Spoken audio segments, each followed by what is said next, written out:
Roma.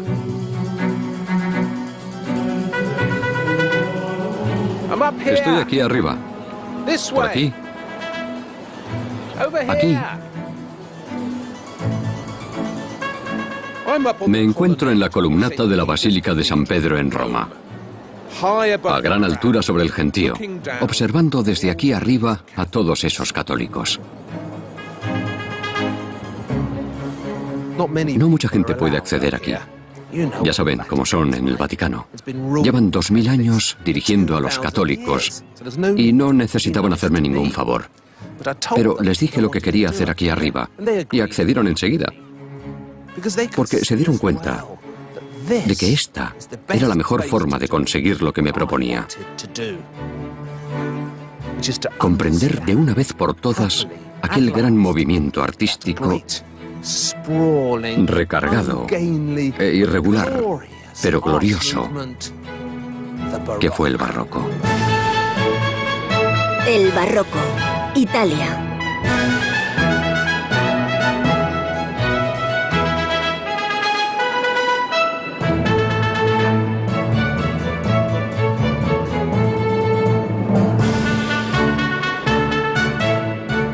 El período barroco no tuvo un comienzo y un final claramente definidos. Se extendió por todo el siglo XVII y más allá. No fue un movimiento estructurado, pero produjo algunas de las más importantes obras de arte de Occidente.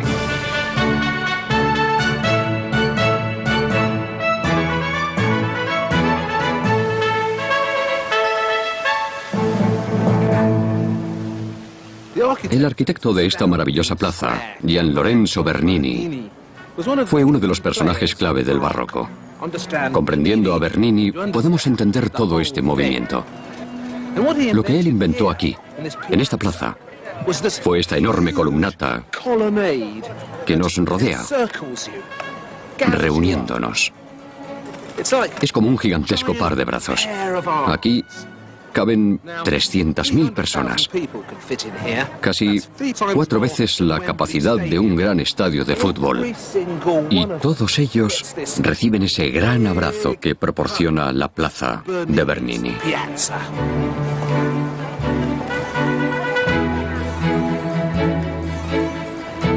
Así pues, eso es lo primero que hace el barroco. Se dirige a ti y te conquista. Otros movimientos artísticos se mantienen erguidos sobre sus pedestales, asumiendo arrogantemente que te vas a interesar por ellos. Pero el barroco te conoce mejor. Se baja del pedestal y va en tu busca.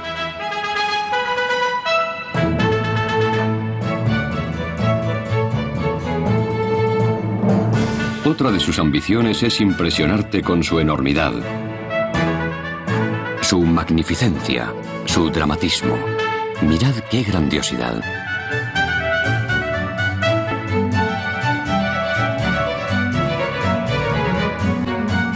Y cuando el barroco estuvo en manos de grandes genios, se volvió oscuro y arriesgado. Nos asaltó psicológicamente, desdibujando la línea divisoria entre el arte y la realidad. Y por si la pintura no era suficiente, el barroco echó mano del resto de las artes para afectarnos. La arquitectura, la escultura, la música, todo a la vez. Intentaba llegar hasta nosotros, así que no reparó en medios.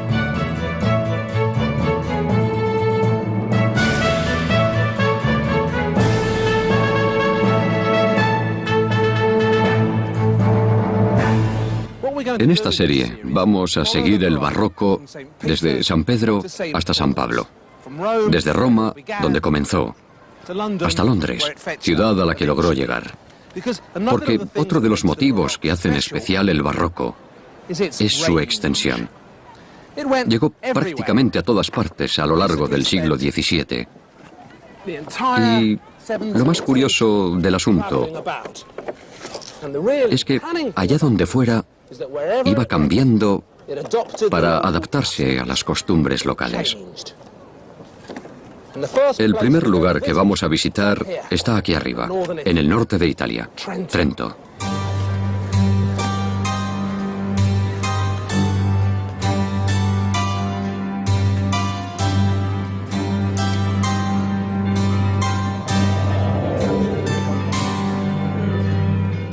Trento, en los Dolomitas italianos, es una bonita ciudad que recomiendo visitar a quienes busquen hacer senderismo y disfrutar de las vistas.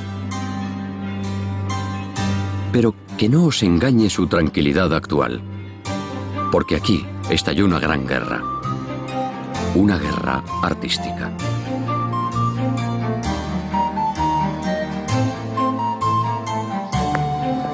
El barroco se entiende mejor si lo vemos como un contraataque. Es una maravillosa exhibición de golpes defensivos de una airada iglesia que por fin se había decidido a luchar.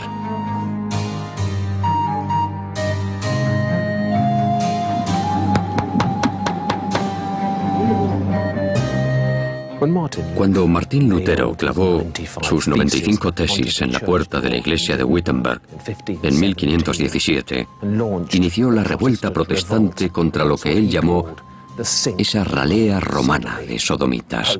Los papas y los cardenales no solo se enfrentaba a la iglesia católica. Lutero también estaba atacando a toda Italia, a la concepción del mundo propia del sur del Mediterráneo y a lo que ésta significaba, su colorido, su abundancia, su apasionamiento.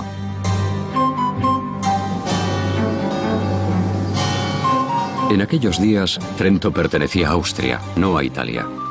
Y aquí fue donde se reunió el Gran Concilio de Trento en 1545 para planear el contraataque.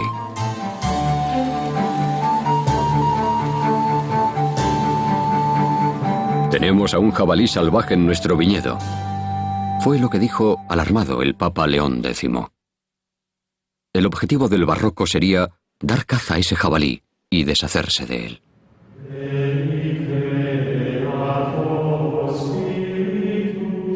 Durante casi 20 años, el Concilio de Trento se celebró aquí, en la Catedral de Trento, para planificar la respuesta católica, y en ella el arte jugó un papel desde el principio.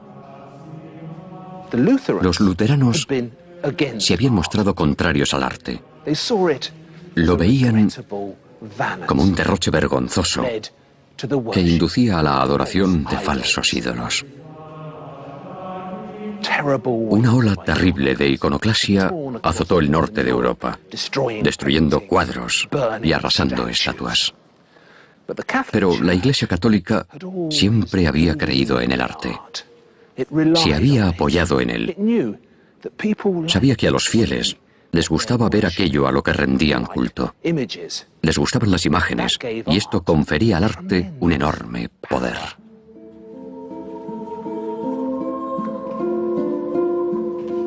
Se saca mucho fruto de todas las sagradas imágenes, decretó el concilio.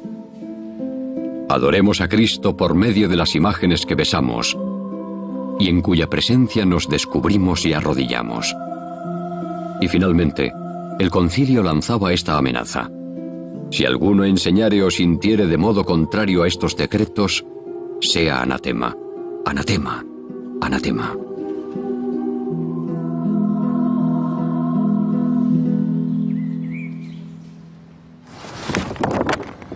¿Os gusta este mapa? Es barroco, por supuesto. Fue creado en Ámsterdam en 1617. Su autor, Willem Blauw, fue el mejor y más prolífico editor de mapas del barroco. Más tarde, Blauw fue contratado por la Compañía de las Indias Orientales para representar gráficamente el nuevo mundo que se estaba descubriendo en aquellos tiempos. Pero antes, realizó este mapa de Europa. Aquí están las grandes capitales de Europa, en la parte superior, Londres, París, Ámsterdam. Y a los lados se ve cómo vestía la gente en esas nuevas capitales de la moda. Aquí están los ingleses vestidos con sus sedas y aquí los héroes del barroco, los polacos con plumas en sus sombreros. Así pues, el contraataque del barroco comenzó aquí arriba, en Trento. Pero su epicentro, el lugar donde estalló realmente, queda más al sur. en Roma.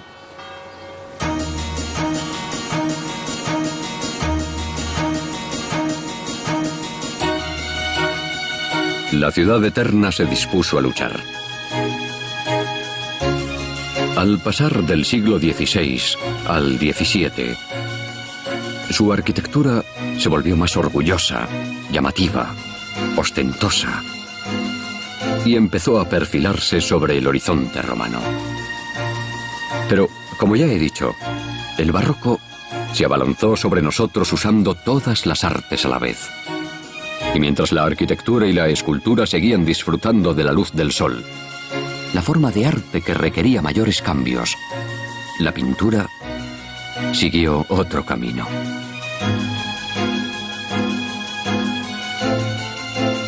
El Concilio de Trento dio instrucciones a sus artistas para que intentasen captar la atención de la gente. Pero ¿cómo podían lograrlo?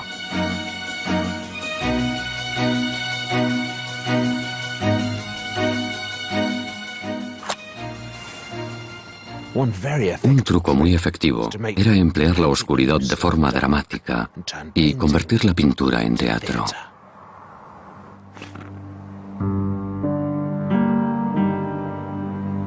Esa fue la estrategia del mayor revolucionario del barroco. Un genio pictórico que se aseguró de que el mensaje religioso de la Contrarreforma sedujera a los fieles. Este maestro del claroscuro fue, por supuesto, Michelangelo Merissio, apodado Caravaggio, por ser ese el nombre del pueblo del que procedía su familia.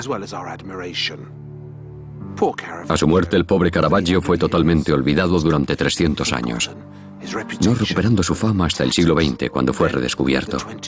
Y entonces se empezó a malinterpretar su obra de un modo lamentable.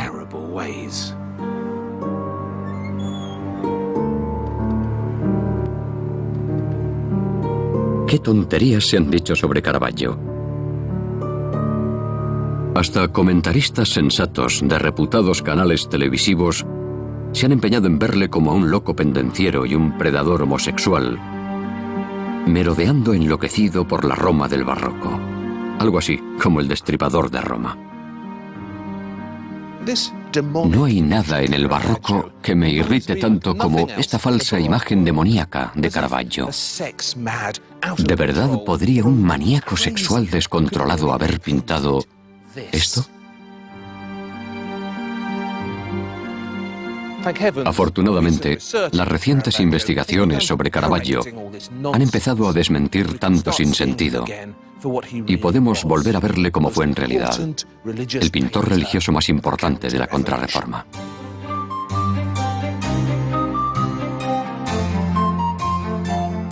Caravaggio hizo todo lo que el Concilio de Trento exigió a sus artistas.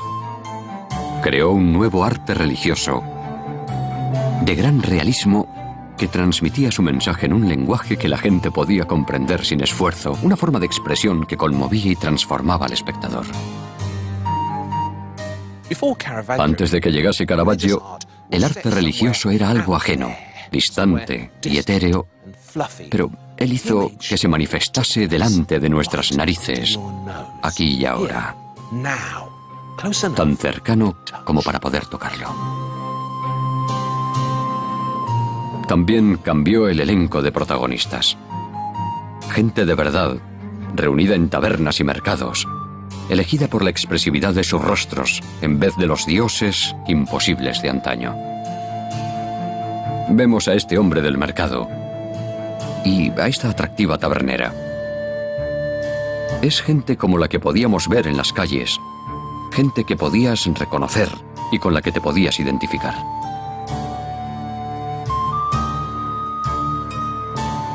Es como si Caravaggio se hubiese propuesto reinventar totalmente el arte religioso y aprovechase todos los trucos existentes en el barroco para captar nuestra atención. Como esta cesta de frutas que parece que se va a caer y te dan ganas de empujarla hacia adentro. O la mano del apóstol, que sale hacia afuera como tapándonos la cara. Todo ello resulta muy real, tangible, creíble.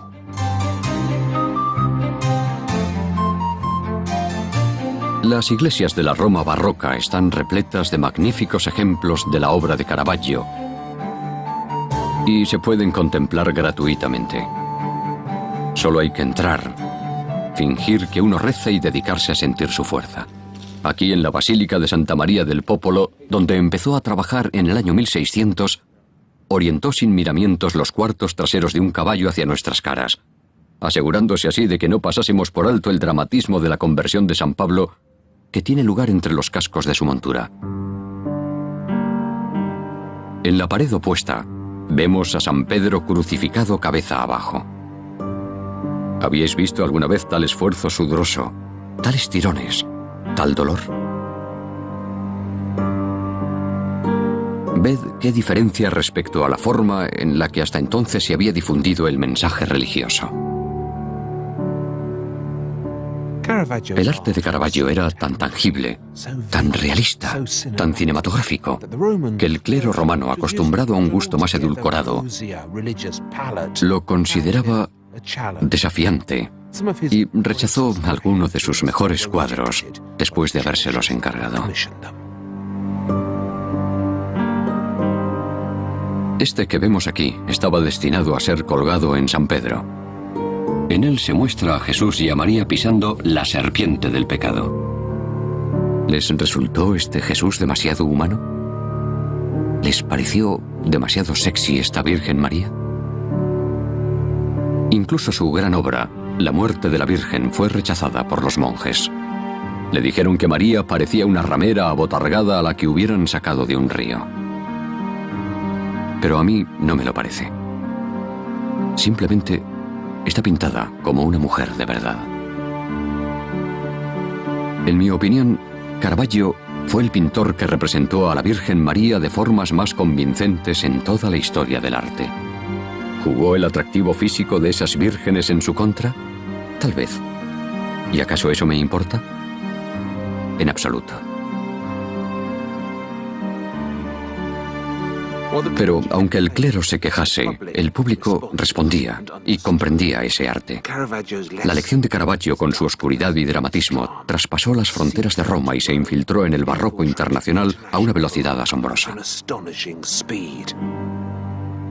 Allí a donde llegaba, a España, a Flandes, a Holanda, transformó el arte local.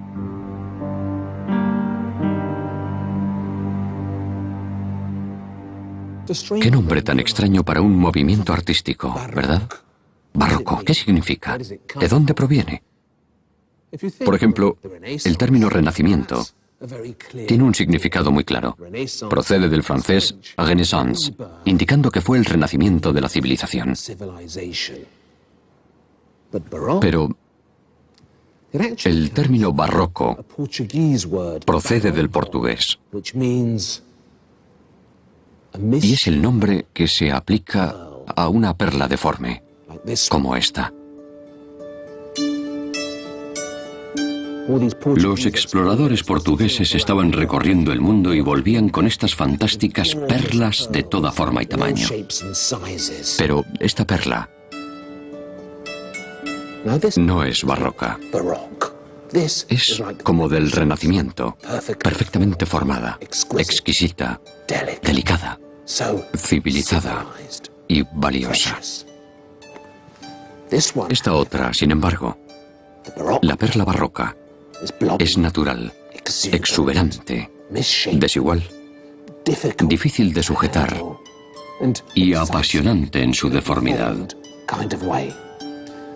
Así pues, esto es el Renacimiento y esto, el Barroco.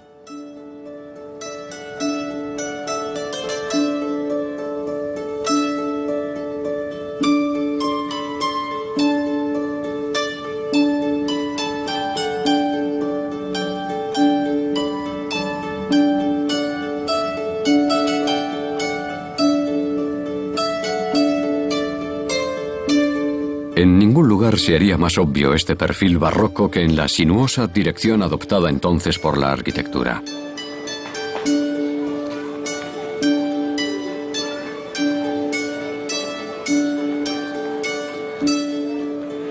Roma es Básicamente, una creación barroca. Ya sé que tiene unas importantes ruinas antiguas y unos magníficos palacios renacentistas, pero la arquitectura más común aquí, la que da a la ciudad su tono dominante, es la barroca.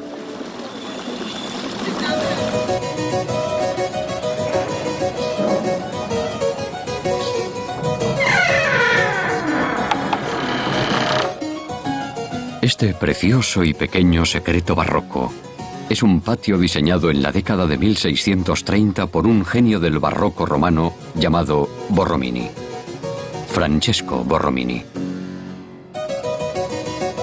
Borromini, en mi opinión, fue el arquitecto más fascinante de la historia del arte. Un genio, un hombre de brillantez retorcida.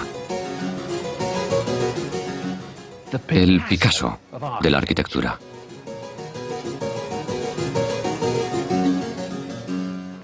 Este diminuto patio que diseñó para la iglesia de San Carlo de Roma es casi gótico por su perturbadora intensidad. No sé si se podrá percibir a través de estas imágenes, pero estando aquí, se palpa la solemnidad y la profundidad que se dispersa por este espacio tan diminuto.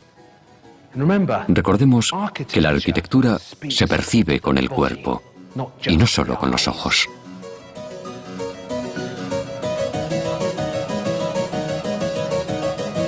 Borromini era muy imaginativo. ¿Veis esa balaustrada ahí arriba? Fijaos en los balaustres. Unos son más gruesos por arriba y otros más gruesos por abajo. ¿Para qué? El Renacimiento nunca habría producido algo tan caprichoso y atrevido. Pero Borromini era rebelde por naturaleza. Y eso le convierte en un artista plenamente barroco.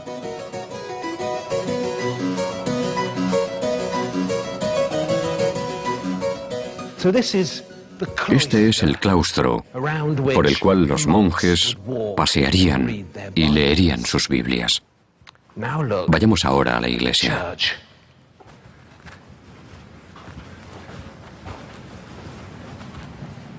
Es como entrar en el interior de una pétrea obra escultórica.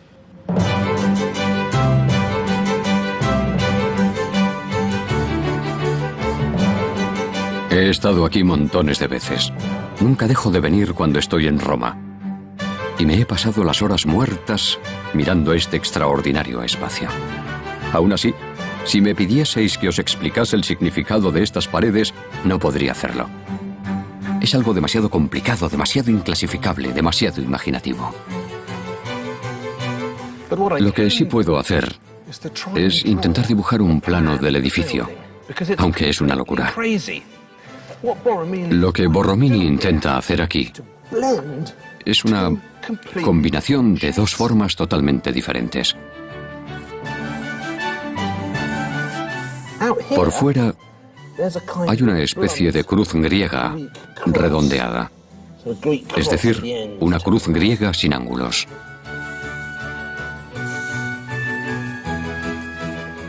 Pero en el centro, todo eso se convierte en un óvalo perfecto. Así que esto es el perímetro de la iglesia, con todos esos entrantes y salientes, caóticos en apariencia. Pero bajo esa apariencia hay una perfecta geometría, sustentada por rectángulos compuestos por triángulos y estos círculos de aquí. Y Borromini hace siempre eso. Crea una base matemática exacta y después la esconde, como si quisiera despeinarla.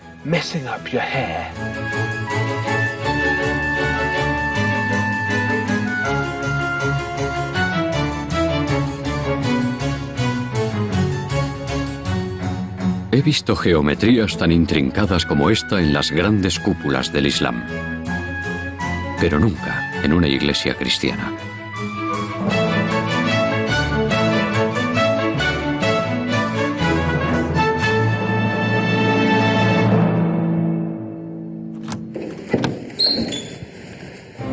Borromini aportó a la arquitectura barroca su lado oscuro y emocional, su principio femenino, su yin.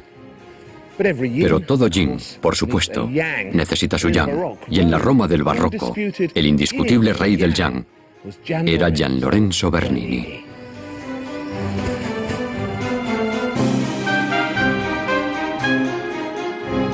El gran Bernini era todo lo que no era Borromini.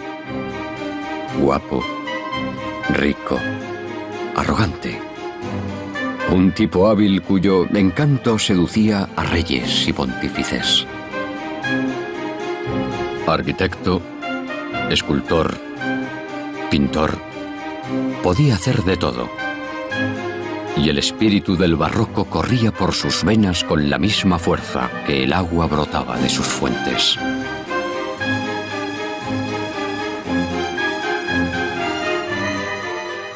Es casi seguro que Borromini fue homosexual y tuvo una muerte terrible, pues se suicidó arrojándose sobre su propia espada y falleció tras una lenta agonía, mientras que Bernini fue mujeriego hasta la médula y nunca se le habría ocurrido suicidarse, porque eso le habría parecido privar al mundo de su exuberante genialidad.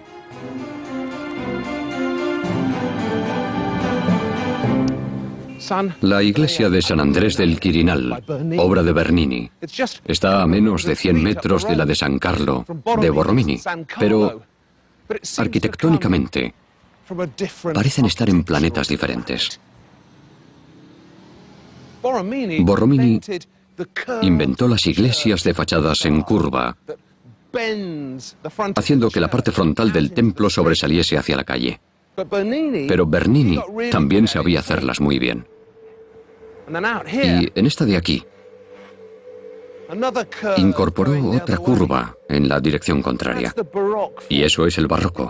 Gira hacia un lado y hacia otro, siempre en movimiento, como una libélula incansable.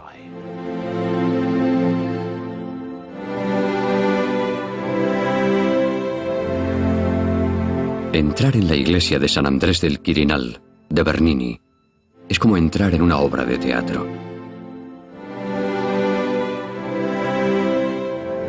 Bernini llenó su iglesia con vívidos colores.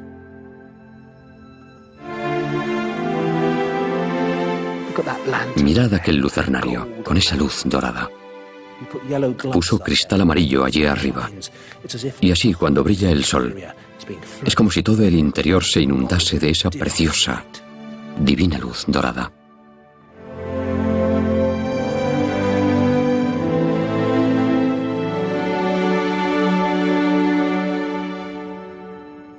La iglesia de Bernini tiene un argumento muy específico para que podamos descubrirlo y entenderlo. Aquí vemos cómo martirizan a San Andrés, el patrono de la iglesia. Allí está ascendiendo hacia el reino de los cielos. Y arriba del todo, en el lucernario, es recibido en el paraíso. Los querubines se apartan a un lado para dejarle paso en su ascensión. Es de un efectismo muy teatral, muy diferente a cuanto Borromini llegase a intentar.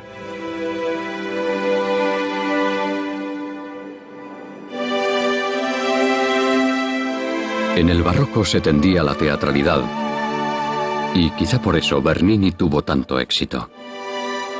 Y quien desee presenciar un ejemplo apabullante de teatralidad barroca, que me siga al interior de San Pedro.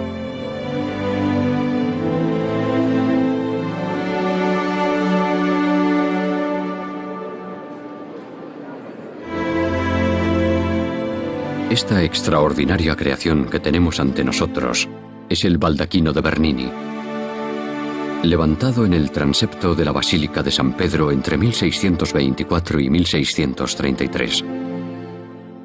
Miradlo bien y decidme, ¿eso es escultura o arquitectura? ¿O es tal combinación de ambas artes que no importa lo que realmente sea? Yo me inclino por esto último. Esto es lo que pasa en el barroco. Todos los límites divisorios se difuminan.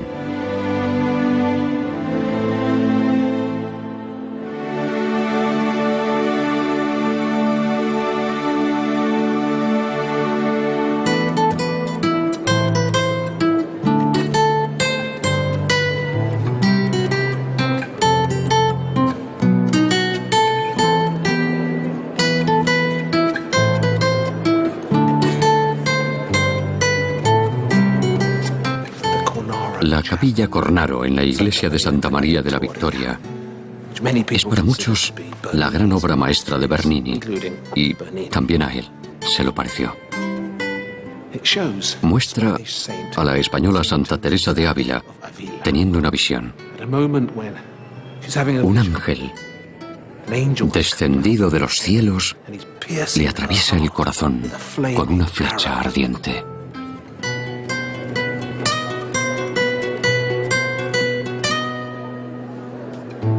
Era tan grande el dolor que me hacía dar aquellos quejidos, y tan excesiva la suavidad que me pone este grandísimo dolor, que no hay que desear que se me quite, ni se contenta el alma con menos que Dios.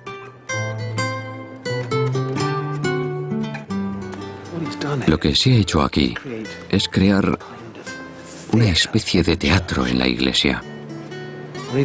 A ambos lados hallamos unos palcos con las personas que encargaron la Capilla Cornaro, la familia Cornaro. Arriba a la derecha, con una perilla parecida a la de Shakespeare, se encuentra esculpido Federico Cornaro, quien pagó toda la obra.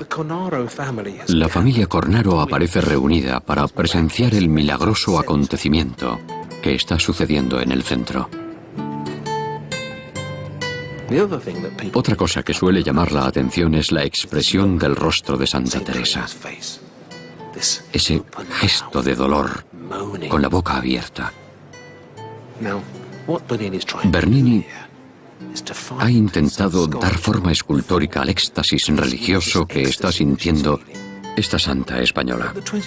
Sobre todo en el siglo XX se ha malinterpretado su gesto, haciendo diversos comentarios procaces sobre su éxtasis, del tipo de ¿qué clase de éxtasis está teniendo?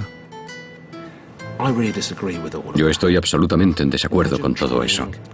Imaginad lo que supone intentar dar forma escultórica a algo tan difícil como una joven desbordada por el amor de Dios.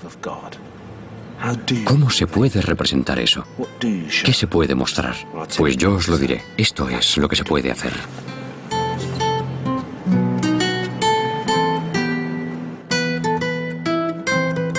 Este es un arte que nos deslumbra con milagros. La piedra en manos de Bernini cobra vida y deja de ser simple piedra. Él era capaz de transformar la roca en carne y las mujeres en árboles. Su trabajo está lleno de movimiento e inagotables transformaciones. La Capilla Cornaro es una fusión de escultura, pintura, marmolizados y dorados. Hasta se ha aprovechado el sol, la verdadera luz de Dios, para lograr este gran efecto barroco.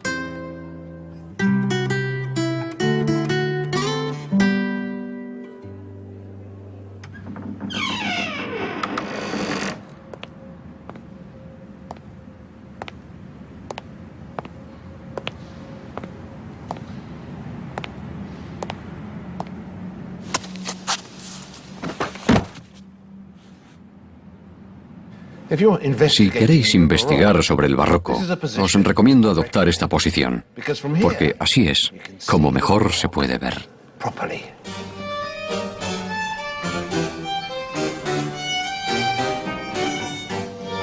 Las pinturas en los techos son muy del gusto barroco. Llenar de estupendas imágenes todo el espacio por encima y a nuestro alrededor era una costumbre muy barroca. Por supuesto, en el arte italiano hacía ya siglos que se pintaban los techos. La Capilla Sixtina es el ejemplo más notable, pero era una labor muy complicada. Sin embargo, en el barroco, las dificultades no asustaban. Ningún esfuerzo o coste eran excesivos entonces. Y así se desarrolló esa delirante predilección por los techos pintados. Cuando te rodea por arriba y por los lados, entras en otro mundo, en una nueva realidad. Debéis entender esto como una especie de realidad virtual del siglo XVII, porque estos techos pintados borraban las fronteras que nos separan del arte. Este es el primer gran salón pintado de la época barroca. Actualmente pertenece a la embajada francesa en Roma, y los franceses han tenido la gentileza de permitirnos la entrada porque son así de amables. Pero en el barroco, este fastuoso palacio perteneció al cardenal Eduardo Farnesio, uno de los eclesiásticos más poderosos de Roma. En 1597, en los albores del barroco, Farnesio contrató a un joven pintor de Bolonia, Annibale Carracci, para que viniese a Roma junto a sus hermanos, también artistas, a pintar esto.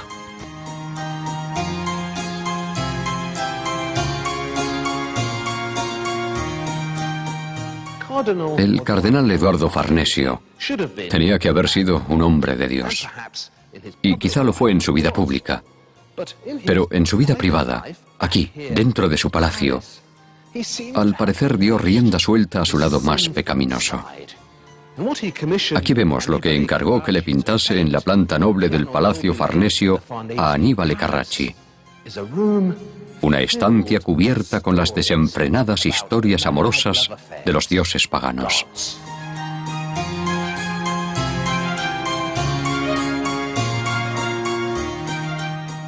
Miremos donde miremos, se ven dioses paganos haciendo el amor con otros dioses en una orgía divina de amor y conflictos, de jugueteos y picardía.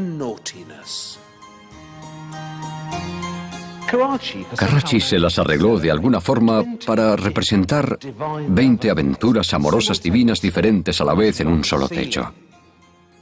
Y para ello utilizó un truco óptico muy ingenioso. Cada una de las aventuras tiene lugar en su propio cuadro. Y aunque el techo ha quedado atiborrado con las numerosas pinturas, cada una de ellas está separada de las demás por todo tipo de cupidos, estatuas y desnudos.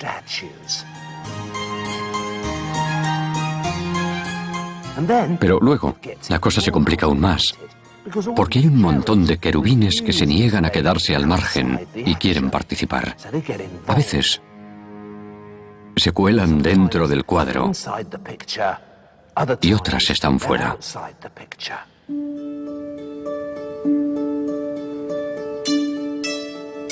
Aquí se ha jugado con el espacio y el tiempo como solo podía hacerlo un maestro de la escenografía. Espacio y tiempo se trascienden en este glorioso barullo de realidades.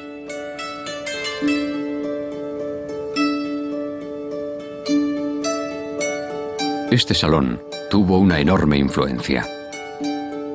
Y lo que Carracci inventó aquí se convertiría en uno de los principales ingredientes del barroco.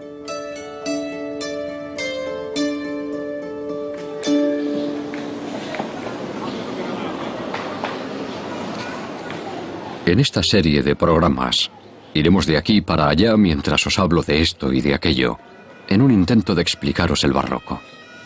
Pero lo cierto es que habría una forma mucho más fácil de hacerlo. Lo único que necesitáis para entender total y perfectamente el barroco es venir aquí y mirar hacia arriba. Esto es el barroco.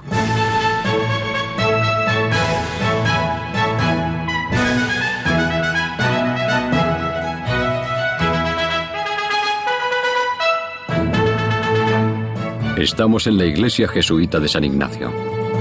Fue construida para conmemorar la canonización de Ignacio de Loyola, fundador de los jesuitas. Ahí le vemos, en esa nube. El Papa Gregorio XV canonizó a San Ignacio en 1623 y con ello dio paso a la creación de todo esto.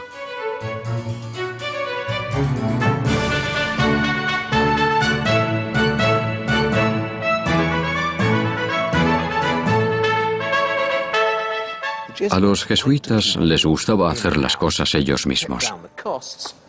Así reducían los costes y se aseguraban de que las opiniones expresadas por los artistas fuesen opiniones jesuitas. Por eso, para pintar esta iglesia, hicieron venir de Trento a un hermano lego jesuita, el padre Pozzo.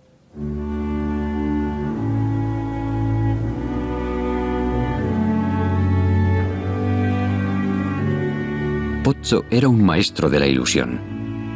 Nunca ha habido nadie con tal habilidad para hacer que un espacio diminuto parezca inmenso. Su influyente libro, donde explica cómo lograr estas increíbles ilusiones ópticas, ha sido muy leído a lo largo de todas las épocas. Incluso dicen que Cecil B. DeMille lo consultó para preparar sus grandes superproducciones, porque el padre Pozzo fue un fantástico cineasta, solo que nacido con 3 siglos de antelación. El primer trabajo que hizo Pozzo en esta iglesia fue esta falsa cúpula oscura que, a diferencia de las cúpulas reales, resultaba barata y fácil de reparar. Solo requería volver a pintarla. Esta pequeña cúpula tuvo tanto éxito que los jesuitas dieron vía libre a Pozzo en el resto de la iglesia. Todo esto que vemos aquí arriba es un techo plano. Las nubes, los arquitrabes, las columnas, todo está pintado. Aquí Pozzo ha empleado su magia barroca para abrir el techo y crear este espléndido atajo hacia los cielos. Y justo en el centro, flotando en una nube, se encuentra el propio San Ignacio. Se dirige hacia el paraíso, donde le espera Jesucristo. ¿Veis esa magnífica luz que emana de la herida en el costado de Jesús? Es la luz de la revelación divina que sale de Jesús en dirección a San Ignacio. Y después es difundida a los 4 rincones de la tierra,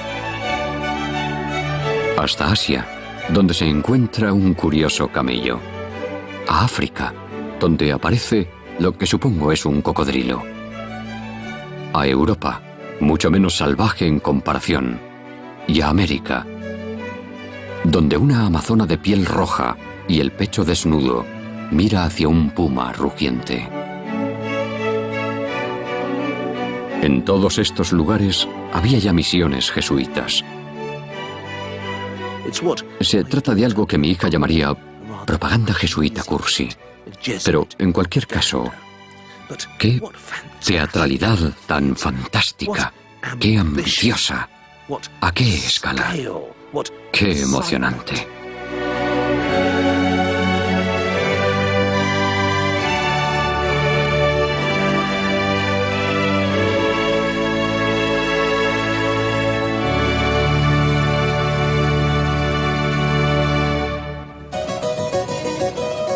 Quiero enseñaros algo que hay aquí dentro. Es una pequeña gema del barroco, un secreto. Es otra obra del padre Pozzo.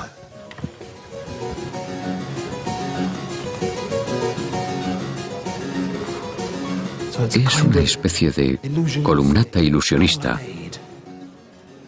pintada enteramente por Pozzo, que muestra la historia de la vida de San Ignacio, porque estamos en alguna parte del colegio universitario jesuita, aunque no sé exactamente dónde. Una de las ventajas que tiene esta galería es que puedes ver la pintura de Pozzo muy de cerca y fijarte cómo está hecha. Por ejemplo, ¿veis esas 2 figuras que están sosteniendo una urna a la izquierda? Os las voy a enseñar. Esperad ahí. Son estas 2 figuras de aquí. Ahora acercaos.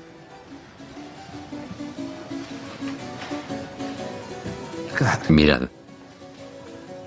Esa es la anchura que necesitan tener.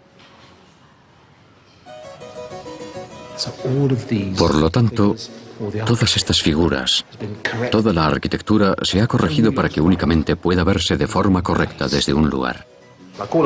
Como sucede con toda la obra de Pozzo, hay que situarse en un determinado punto para que se vea bien. Alguien le preguntó a Pozzo una vez, ¿qué sentido tiene hacerlo de forma que solo pueda verse bien desde un lugar? Así solo podemos verlo todo de uno en uno. Y él contestó, eso es problema de los demás. Mi trabajo es pintarlo, el de ellos comprenderlo.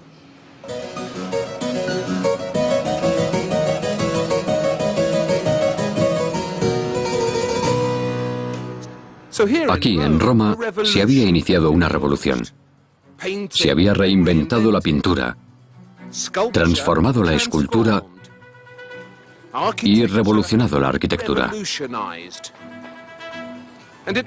Llegaba la hora de que el barroco alzase el vuelo. Enseguida se extendería al resto del mundo conocido y se convertiría en el primer movimiento artístico verdaderamente global. Aunque antes quedaba por conquistar el resto de Italia. Aquí en Nápoles, por ejemplo, se estaban fraguando todo tipo de historias barrocas. No me apetece entrar en esos temas, me asusta. Pero la historia del barroco no me deja otra opción.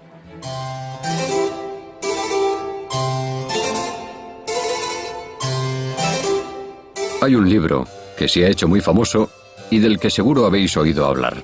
Se titula 1000 sitios que ver antes de morir. Y lo firma Patricia Schulz.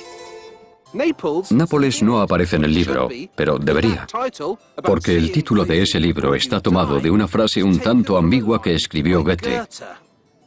Ver Nápoles y luego morir.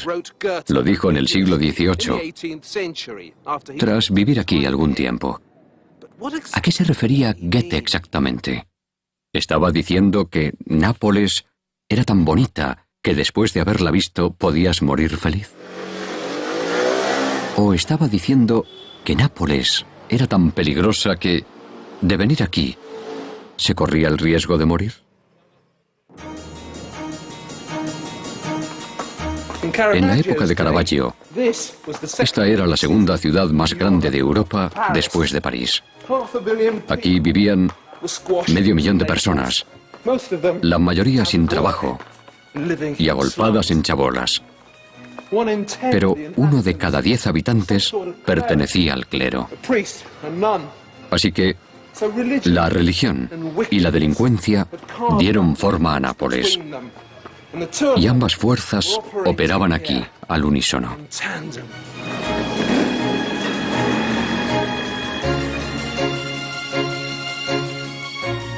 Caravaggio llegó a Nápoles en 1606.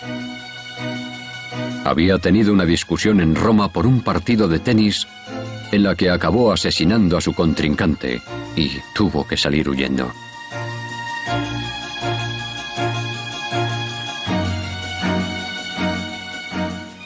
En aquel momento, Nápoles era una colonia española, separada del resto de Italia. Por tanto, aquí llegaban rufianes, ladrones, asesinos y maleantes de todo tipo, huyendo de las autoridades italianas.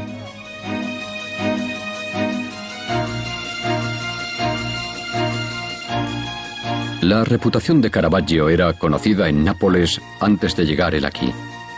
Y enseguida se pondrían manos a la obra a la vertiginosa velocidad a la que solía trabajar para pintar algunas de sus obras más notorias. Al llegar a Nápoles, parece que su obra se tornó más oscura. Roma puede presumir de haber engendrado el barroco, pero sería en Nápoles donde este movimiento artístico aprendería a gritar. Señora, buongiorno.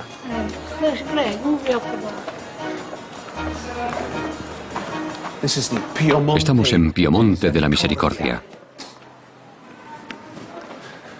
Es la parroquia de otra de esas extrañas hermandades que tan activas fueron durante el barroco. Los miembros de la congregación hacían obras de caridad con los pobres y, como podéis imaginar, en Nápoles tenían trabajo de sobra. Caravaggio pintó este cuadro poco después de llegar. Estuvo en Nápoles menos de un año, pero ved lo que consiguió hacer. Según algunos, este cuadro, Las 7 obras de misericordia, es la mejor pintura religiosa del siglo XVII. Y yo, desde luego, no voy a rebatirlo. Estamos en una esquina de una calle de Nápoles. A la derecha hay una cárcel y por aquí, fuera de la vista, hay una taberna.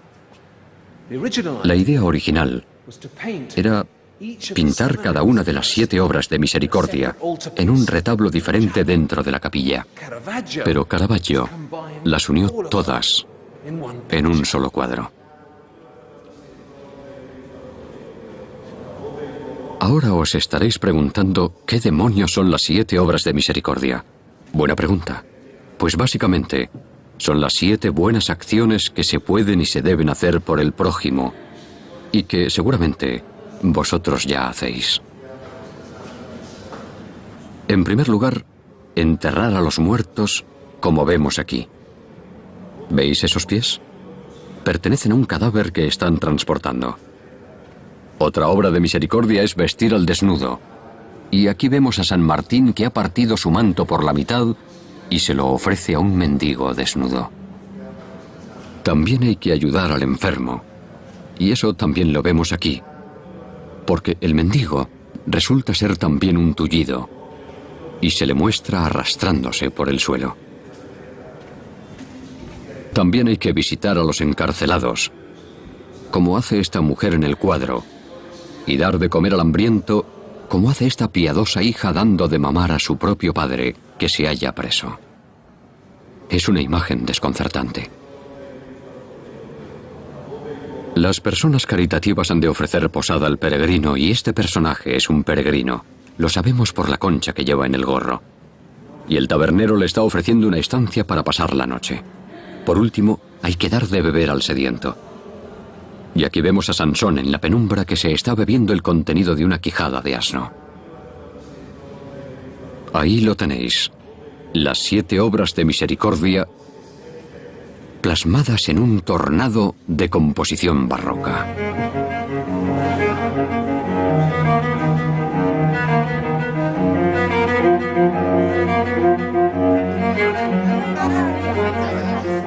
Caravaggio no fue el único forajido que buscó refugio en Nápoles. Hubo muchos otros, incluido un pintor español que admiraba a Caravaggio, José de Ribera, o como era conocido en Nápoles, el Españoleto, es decir, el Españolito. Aquel Españolito Ribera resultó ser un taimado pendenciero. Llegó a Nápoles huyendo de sus acreedores en Roma. Y como Nápoles estaba bajo control español, Ribera tenía una buena cartera de acaudalados clientes españoles.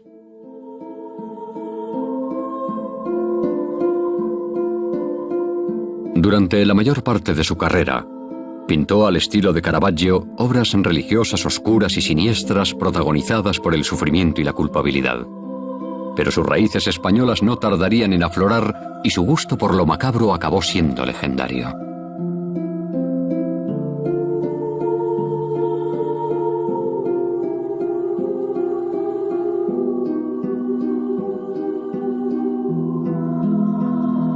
Esta es la famosa mujer barbuda que Ribera pintó más de una vez. A Ribera le gustaban las mujeres barbudas.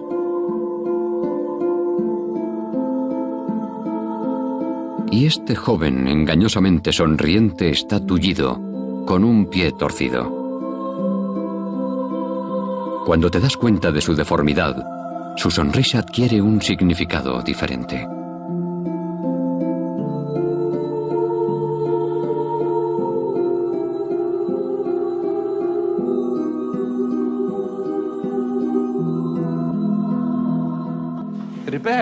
Rivera fue el principal promotor de una pequeña organización criminal, una especie de minimafia llamada el Cabal de Nápoles.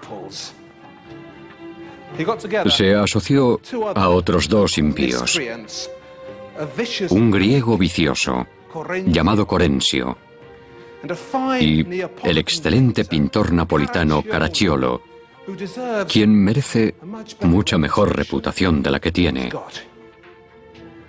ya que Caracciolo fue autor de unas notables obras de pintura tenebrista napolitana. Estos tres, Rivera, Corensio y Caracciolo, empezaron a dar palizas y asesinar a todos sus rivales.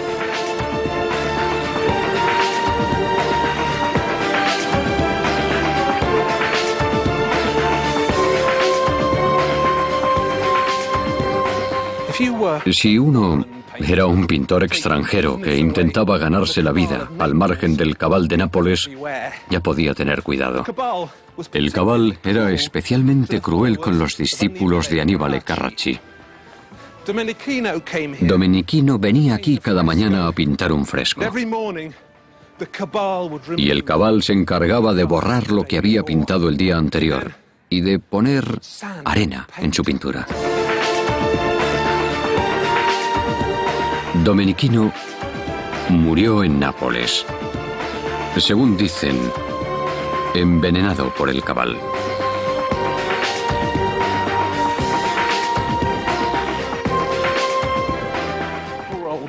Al pobre Guido Reni tampoco le dieron tregua. El Cabal contrató a un asesino para acabar con él. Pero el sicario se equivocó y liquidó por error a uno de sus ayudantes. Reni acabó huyendo de la ciudad para no volver nunca más. Más tarde, uno de sus discípulos tuvo que venir aquí para terminar el encargo que le habían hecho a Reni. Pero alguien lo embarcó a la fuerza en un navío en la bahía de Nápoles y no se volvió a saber de él.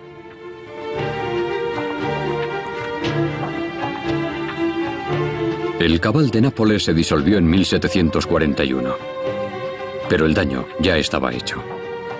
La cara alegre del barroco había sido expulsada de Nápoles. Para cuando el Cabal dejó de influir sobre el barroco, este había olvidado ya muchas de sus buenas intenciones. La oscuridad, la violencia, el asesinato y el horror fueron las oscuras contribuciones de Nápoles al barroco. Y en particular en España, a donde viajaremos en el próximo episodio para ver la pasión que despertó el barroco y los extremos a los que llegaría.